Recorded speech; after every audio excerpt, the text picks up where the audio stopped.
हमारे शास्त्रों में, हमारी परंपराओं में, आयुर्वेद के अंदर यदि गहराई से देखें तो आप देखेंगे कि हमारा जो संपूर्ण जीवन ही एक तरह से आयुर्वेद है, या हम ये कह सकते हैं कि आयुर्वेद से ही यह जीवन है। तो ये जीवन और आयुर्वेद एक दूसरे के पूरक हैं। वो कैसे हैं, इसको हमको समझने के लिए आप ऐसा समझो, सुबह उठने से लेकर के, सुबह जब हम उठते हैं उससे लेकर के रात्रि शयन तक जो भी हम करते हैं, हमारे शास्त्रों के अनुसार वह आयुर्वेद है। और आयुर्वेद के अनुसार नहीं करेंगे तो जीवन ठीक नहीं रह सकता है। तो जो भी जीवन के अनुकूल है वह आयुर्वेद है, जो जीवन के अनुकूल नहीं है वो आयुर्वेद नहीं है। इसलिए जीवन को जीवन के अनुकूल जीने की जो विधा सिखाने की विद्या है उसका नाम आयुर्वेद है। और मैं आपको और इससे आगे की बात बताऊं तो योग भी आयुर्वेद का एक अंग है ऋषियों के हिसाब से। साधना भी आयुर्वेद का एक अंग है। तो योग में हम उसको फिर योग से उसको सब कुछ को जोड़ने का हम प्रयास करते हैं। जैसे अब आहार है, आहार को हम योग से कैसे जोड़ेंगे? हम इस तरह से जोड़ते हैं कि सत्वगुणी जो आहार है, सात्विक आहार है, योगी को सात्विक आहार लेना चाहिए। पर वो सात्विक आहार क्या है वो कौन बताएगा? वो तो आयुर्वेद बताएगा। यह समझने की बात है। तो इस तरह से संपूर्ण जीवन की हर क्रिया के साथ में जो चीज जुड़ी हुई है वह आयुर्वेद है।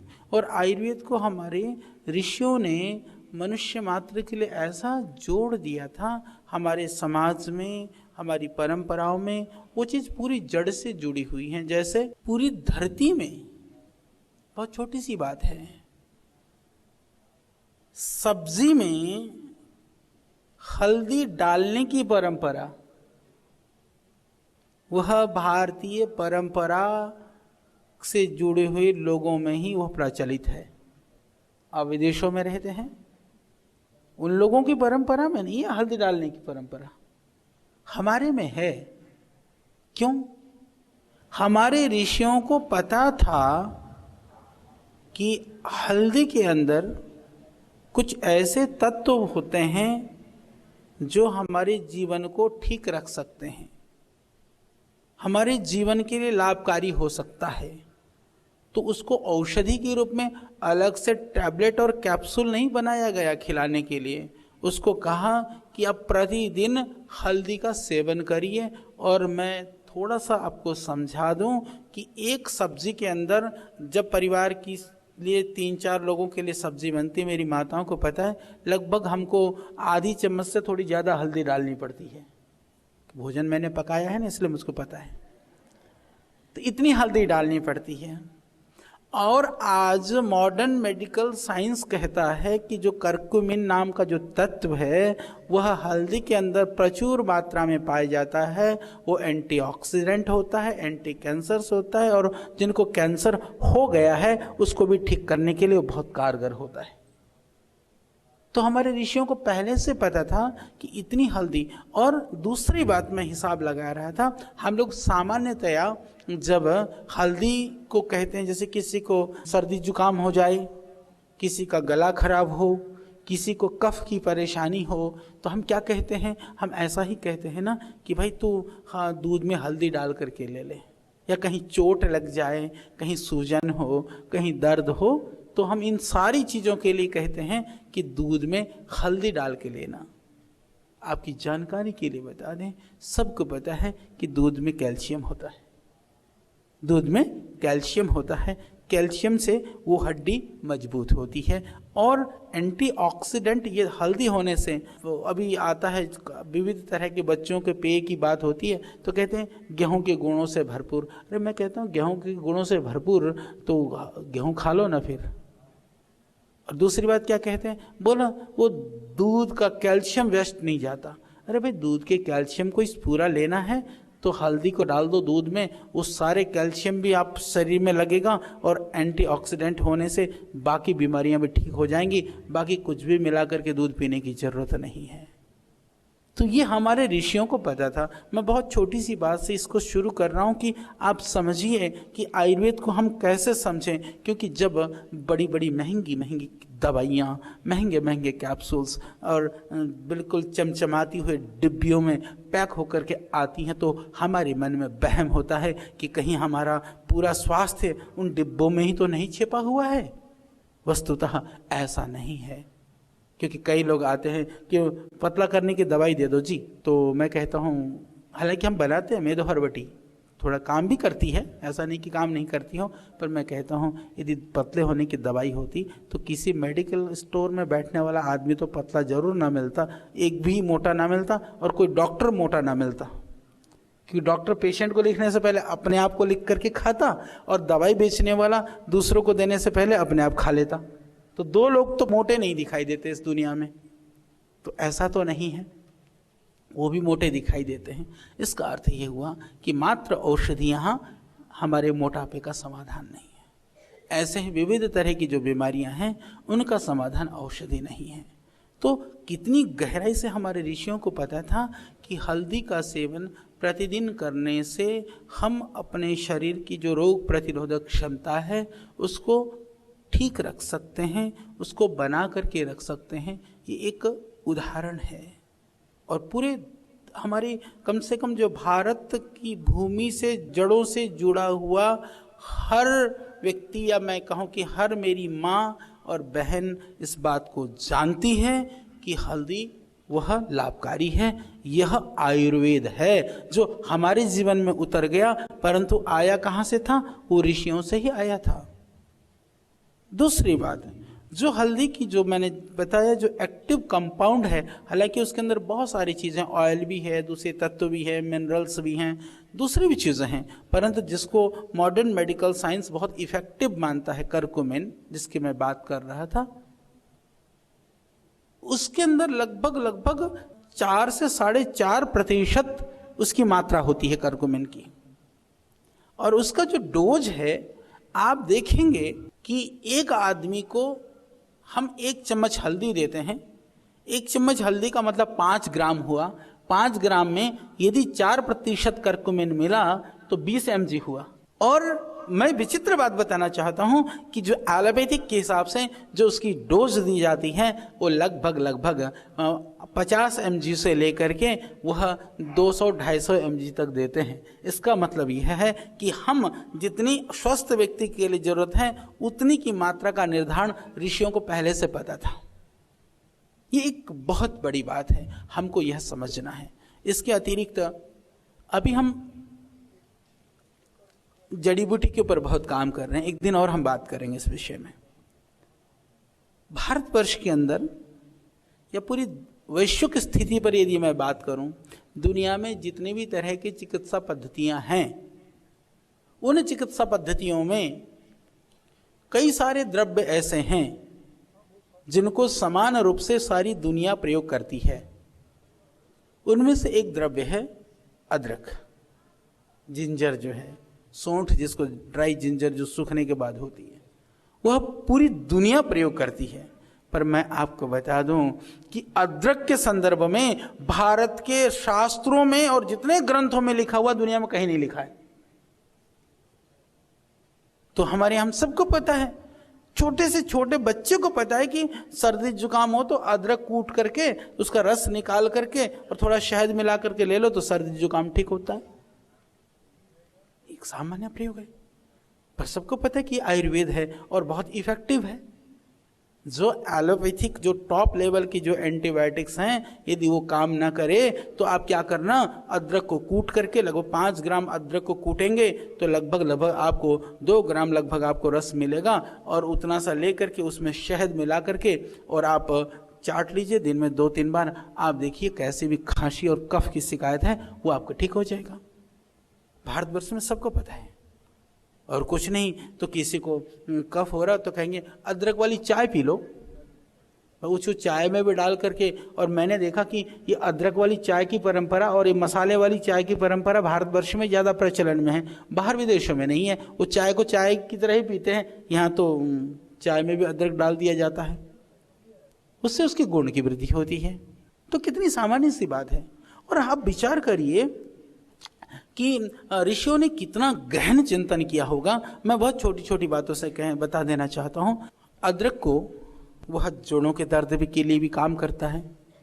हम हल्दी, मेथी, सौंठ, 3 चीज़ का पाउडर हम बहुत बताते हैं, श्रद्धेय स्वामी जी भी बहुत बताते हैं। आप पाउडर कर करके तीनों चीज़ को आप 1 चम्मच सुबह शाम ले लीजिए पानी या दूध से।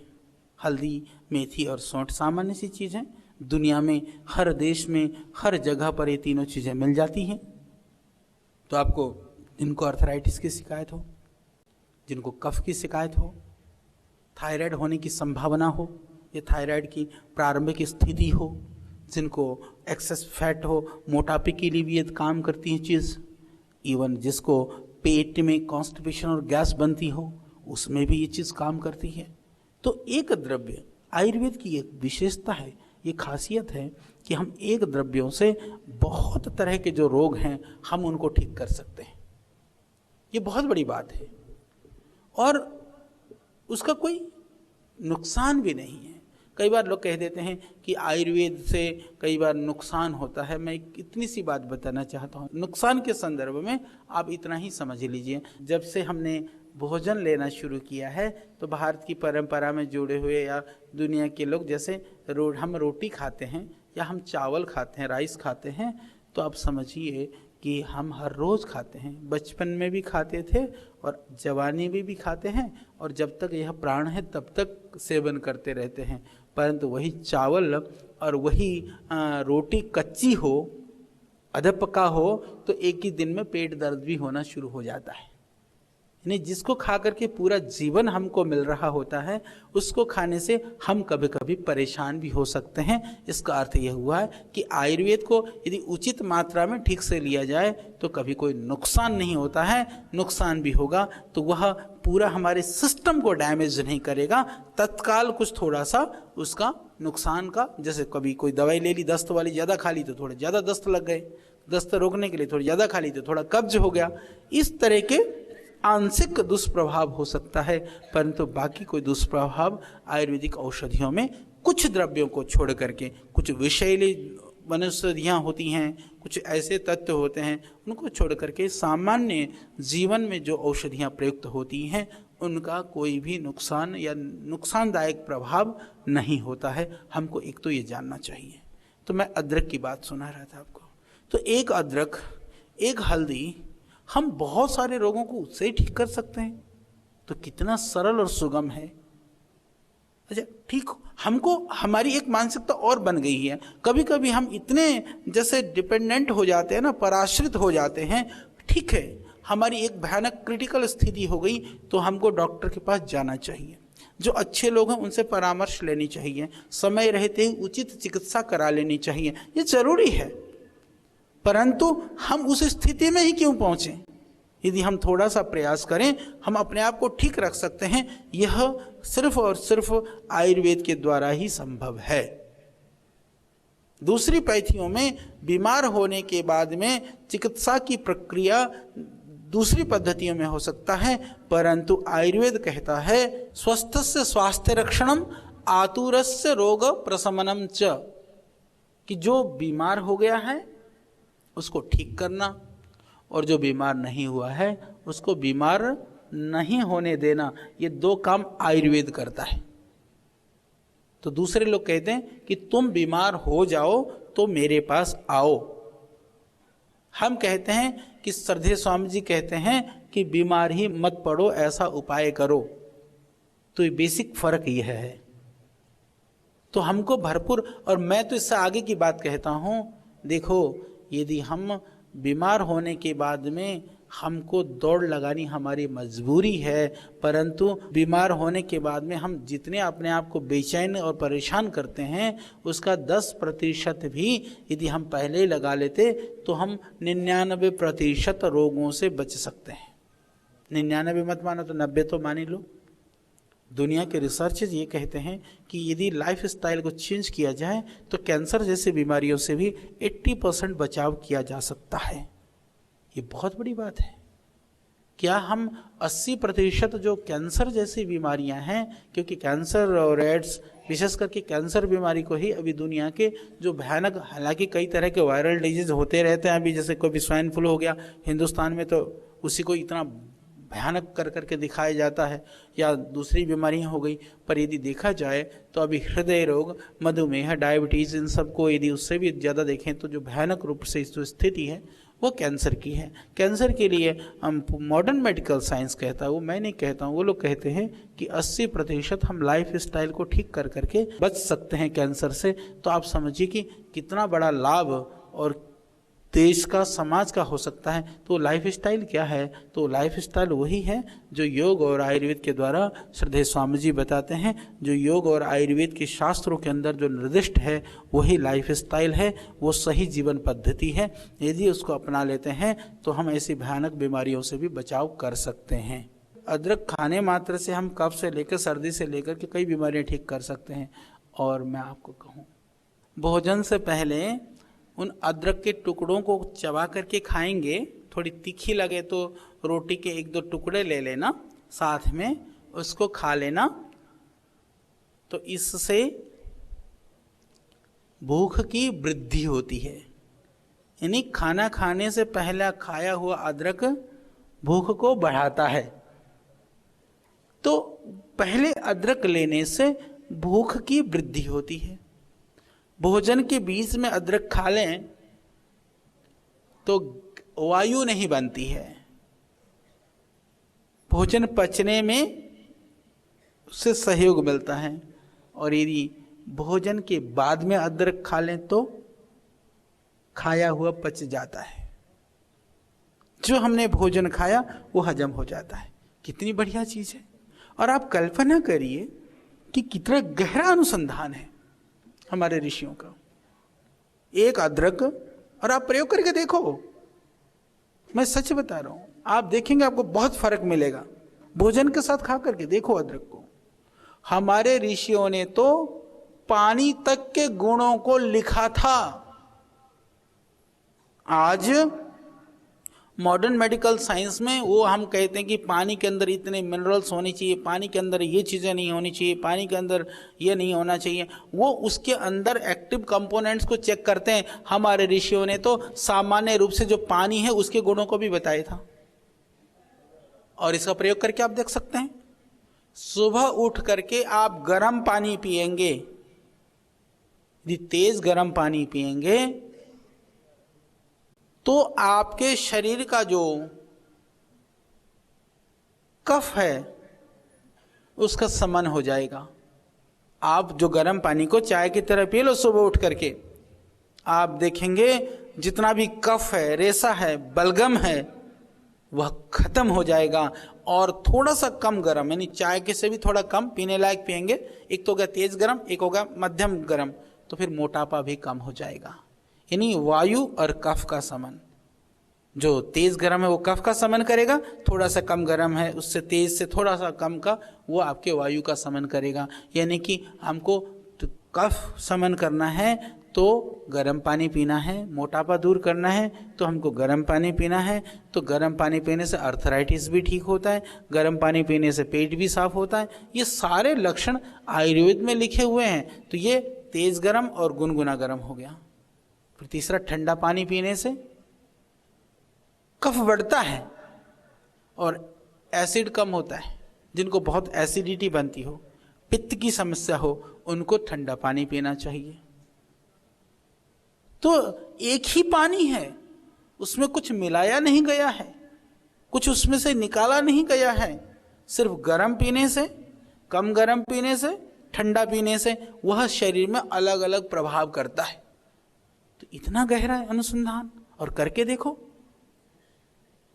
फिर आप कहेंगे जी तीनों बीमारी एक को इकट्ठी हो तो क्या करें? तो उनके लिए ऐसा करो कि सुबह तो गर्म पी लो, फिर भी मध्याह्न को नॉर्मल पानी पी लो। तो सुबह गर्म पानी पीने से, क्योंकि सुबह फिर भी कफ की संभावना रहती है थोड़ी बहुत, तो उससे आजकल फिर उसको थोड़ा सा और अनुसंधान किया तो शहद जो है, जो हनी है, शहद है, उसको आयुर्वेद के अंदर, सिर्फ आयुर्वेद में ये लिखा हुआ है। हालांकि अब मॉडर्न लोग सब कहते हैं कि वह बहुत सारे शारीरिक गुणों के लिए, तत्व के लिए लाभकारी है। क्या क्या उसमें अंदर तत्व होते हैं वो सब आप लोगों को पता है। पर उसमें जो बड़ी बात मैं कहना चाहता हूँ, ऋषियों ने कहा था कि जो शहद होता है वह गुणवाही होता है। गुणवाही का अर्थ है कि जिस चीज में मिला दो वो वैसा बन जाता है। जैसे मैंने कहा कि गर्म पानी जो है वह कफ का और वायु का समन करता है, तो गर्म पानी में यदि आप वो शहद को सीधा गर्म करने के लिए निषेध किया गया आयुर्वेद में, ये ध्यान रखना। सीधे का मतलब जैसे डिब्बा है तो डिब्बे को कोई आप आंच के ऊपर ना रखें। कभी शहद जम जाए तो आप क्या करें, एक बर्तन में पानी को उबाल लीजिए या पानी के साथ में उस डिब्बे को डाल दीजिए, धीरे धीरे वो पानी से वो शहद पिघले, वो अच्छा होता है। शहद को सीधा सीधा सा बर्तन को गर्म नहीं करना चाहिए। एक तो ये बात। दूसरी बात, शहद को कोई गर्म पकाना भी नहीं चाहिए कि कोई चीज़ पका रहे हो तो शहद को भी पका दें, वह भी उचित नहीं माना जाता है आयुर्वेद की दृष्टि से। उसके अंदर क्योंकि कुछ विकृतियाँ आती हैं, बीमारी होने की संभावना रहती है। तीसरी चीज़, शहद को बहुत तेज़ गर्म में भी नहीं, गर्म इतना गर्म हो कि जो आप पी सकते हो, उतने गर्म चीज़ के अंदर शहद को आप डाल सकते हैं। तो वो डाल करके पिएंगे तो सुबह आप शहद पियोगे गर्म पानी से, तो फिर मोटापा और कफ कम करता है ना गर्म पानी, तो उसको कम करने की क्षमता को और बढ़ाएगा। यानी गर्म पानी पीने से जितना मोटापा कम होगा, थोड़ा शहद डाल करके पीने से और ज़्यादा कम होगा। और ठंडा पानी हमारे एसिड को कम करता है, पित्त को कम करता है, तो ठंडे पानी में शहद मिला करके पी लेंगे तो वह और भी ज़्यादा पित्त को कम करेगा। तो इसलिए शहद को गुणवाही आयुर्वेद में कहा। तो कितना गहरा अनुसंधान था। इसलिए आयुर्वेद की बहुत सारी औषधियों में हम कहते हैं शहद मिला के चाट लेना। तो लोग कहते हैं जी ये शहद मिला के क्यों चाटें? वो इसलिए चाटें क्योंकि उसके जो गुण है औषधि का, उस औषधीय गुणों को शहद बढ़ाता है। यह ऋषियों का एक गहरा अनुसंधान था। छोटी छोटी चीज़ों में, दैनंदिन के प्रयोग में हमको सबको पता है कि काली मिर्च जो है वह गले को ठीक करती है। किसी को बुखार हो जाए तो सारी दुनिया कहती है कि हम काली मिर्च और लौंग इसको उबाल करके आप पी लीजिए काढ़ा। तो ये परंपराएं क्या है? ये सब आयुर्वेद की परंपराएं हैं। हालांकि मैं आपकी जानकारी के लिए बता दूं, जिस तरह की आयुर्वेद की परंपरा है उस तरह की इस दुनिया के अंदर लगभग 65 तरह की चिकित्सा पद्धतियां हैं। भारतवर्ष के अंदर भी 3-4 पद्धतियां हैं, जैसे यूनानी है, जैसे सिद्धा है, और इसके अतिरिक्त जो है तिब्बतीन सिस्टम भी थोड़ा बहुत भारत में भी चलता है। परंपरागत चिकित्सा करते हैं ऐसे लोग भी हैं। और इसी तरह से विदेशों में भी ग्रीक, जर्मन और आपका अलग अलग सिस्टम की अलग अलग पद्धतियां हैं जहां जड़ी बूटियों से चिकित्सा की जाती है। उन सारी पद्धतियों में जितनी गहराई से, जितनी गंभीरता के साथ में उन औषधीय गुणों का वर्णन आयुर्वेद में है वह अन्यत्र नहीं है। इसका एक बहुत बड़ा प्रमाण अभी हम दुनिया को देने वाले हैं, वह वर्ल्ड हर्बल इंसाइक्लोपीडिया के रूप में। हम एक बहुत बड़ा काम कर रहे हैं। विगत 6 साल से हम लगे हुए हैं और 6 सालों से हमने ये पाया, उसमें काम करते करते करते हमको यह पहले पता नहीं था, हमको भी यह नहीं पता था कि कितनी औषधि पौधे हैं जो दुनिया के लिए प्रयोग की जा सकती हैं जड़ी बूटी के रूप में, या कितनी चिकित्सा पद्धतियां दुनिया में हैं जो जड़ी बूटी के आधार पर चिकित्सा की जाती है। तो अब काम कर रहे हैं तो हमको बहुत कुछ पता चल रहा है। पर उसमें से उसके विषय में भी हम बात करेंगे। उसमें से जो बड़ी बात मैं बताना चाह रहा था कि जिस गहराई से आयुर्वेद के अंदर जड़ी बूटियों के गुणों का वर्णन है, जिस गहराई से ऋषियों ने पूरे पेड़ पौधों को हमारे जीवन के साथ जोड़ दिया है, वो अन्यत्र किसी भी पद्धति में उपलब्ध नहीं है। यह हमारा सौभाग्य है कि हम उस परंपरा से जुड़े हुए हैं। इस बात के लिए हमको गर्व होना चाहिए और हमको खुशी होनी चाहिए, और खुशी होने का अर्थ ही है कि हमको उसको जीवन में अपना लेना चाहिए। मसालों की बात, हमारे यहाँ जो भोजन में मसालों का प्रयोग है वो हमेशा एक तरह से औषधि के रूप में ही मसालों के प्रयोग का वर्णन था। अलग तरह के मसाले, अभी जैसे स्वाइन फ्लू बहुत फैला, मैं आपकी जानकारी के लिए बता दूं। स्वाइन फ्लू के लिए, क्योंकि आजकल जो मॉडर्न सिस्टम के तहत हम लोगों ने सेल लाइन ट्रायल किए और कुछ हमने किया, जो डॉकिंग सर्वर होता है, डॉकिंग सिस्टम होती है, उसके अंदर जितने भी बैक्टीरिया या वायरस होते हैं उसका जो प्रोटीन कोड होता है, उस कोड के अकॉर्डिंगली जितने भी जो औषधीय पौधे होते हैं उनका एक एक्टिव कंपाउंड होता है, उस कंपाउंड के साथ उस प्रोटीन कोड को डॉक करने पर पता चलता है कि कौन सा कंपाउंड किस पर कितना इफेक्टिव है।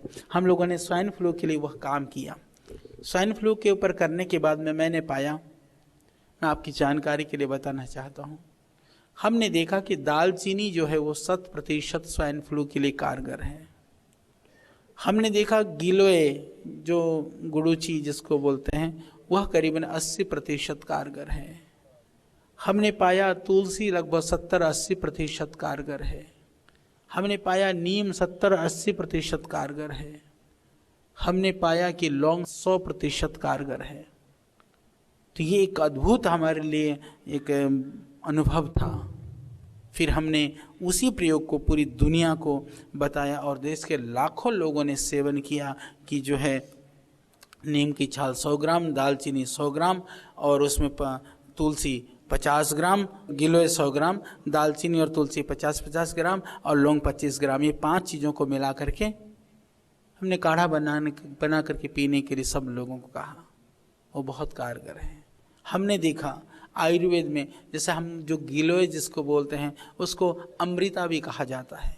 गिलोय का जो प्रयोग है सबसे ज़्यादा आयुर्वेद की पद्धति में होता है, दूसरी पद्धतियों में इतना नहीं होता है। हालांकि चाइनीज पद्धति वगैरह में भी उसका प्रयोग होता है, परंतु गिलोय की जो खासियत है, यदि एक टुकड़े को भी यदि आप पेड़ में भी टांग दोगे ना, वो उसमें से अपने आप वो लंबी लंबी जो है ना उसकी वो निकल आएंगी, उसमें जड़ से निकलनी शुरू हो जाएगी। वो धीरे धीरे धीरे धीरे धरती की तलाश करते हुए धरती की तरफ जाएंगी। वो मरती नहीं है, वो अमृता है। हम लोगों ने पीछे जब इबोला फैला, हम लोगों ने देखा उसके ऊपर प्रयोग करके, दूसरी चीज रोगों के ऊपर भी हमने देखा, डॉकिंग सिस्टम से हमने देखा कि जितने तरह की जो वायरल और जितने भी तरह के बैक्टीरियल डिजीज हैं, सभी रोगों में गिलोय है वह किसी भी रोग के उसको जो वायरस को फैलने से, ब्लड में फैलने से वो रोकने का काम करता, उसके लिए सर्वोत्तम गिलोय है। इसीलिए हम कहते हैं कि कुछ भी बीमारी हो और कुछ ना मिले, जैसा आप बाहर से आए हैं, ताजी मिले तो ताजी कूट करके खा लो, नहीं मिले तो गिलोय घन बटी, उसके अंदर गिलोय के जो उसको कूट करके उसको एक्सट्रैक्ट कर करके उसकी टैबलेट बनाई हुई है, प्योर गिलोय है, उसके अंदर कुछ भी नहीं मिलाया हुआ है। गिलोय घन बटी छोटे बच्चों से लेकर के सभी लोग उसका सेवन कर सकते हैं। छोटे बच्चा है तो एक एक दे दो, बड़े हो तो 2-2 खा लो, नहीं तो एक बार सुबह 2 गोली खा करके निकल लो। भगवान करें कि हो सकता है विविध तरह के जो बाहर के जो प्रदूषण से और बैक्टीरिया और वायरल से जो होने वाली बीमारियां हैं, शायद आपको कुछ भी बीमारी नहीं होगी।